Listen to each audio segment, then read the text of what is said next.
Hi, I'm Mary, I'm from Kildare, and this is my story. I grew up in a small village in County Kildare called Sallins.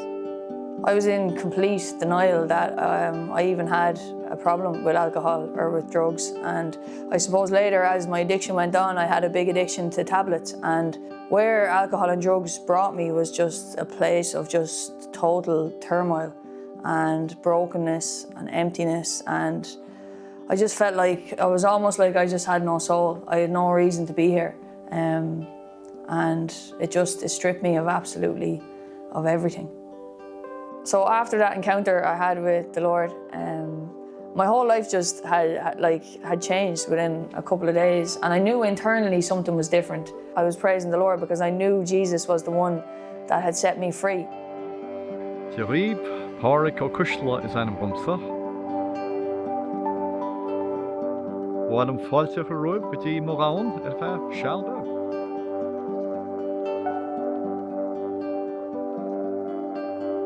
What I realised as I read the scriptures that it was always talking about church. And I always thought that church was just a building. And I suddenly realised that church was actually an organism. It was a community of brothers and sisters rolling up the shirt sleeves, loving the Father and wishing to share in his mission to extend the family invitation to all peoples. And we shall be once again joined up with the groom who is Christ in heaven. Now that in a sense is metaphorically speaking, but it's a wonderful picture of the love that Jesus has to his church. And that's what we're called into, this great big messy family called the church. And it's a privilege, and it's a great remedy for loneliness, and it's a great remedy for fears in life to be part and parcel of this church.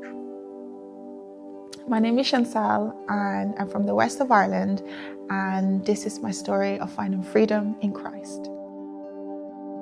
I'm a mom to two beautiful boys. I'm an extrovert. I love talking. And I work full-time in the tech industry. It was during COVID when I first surrendered my life to Jesus. I remember during that time I was very depressed, and I was at a low point really. I just felt like, my lifestyle and things have just, caught up with me. The choices that I made in my life, they had just caught up with me. And for the first time, in my life, I could see that, I was the cause of a lot of the problems that I was having. And I couldn't see it for ages, but during COVID, God really made me see that. And that was when I finally surrendered to him, and I just cried out. I remember being at home in my room and just crying out to him in desperation, absolutely heartbroken, and just looking for him to help me. And I didn't know, how he would show up in my life. And I remember just being at peace after that time.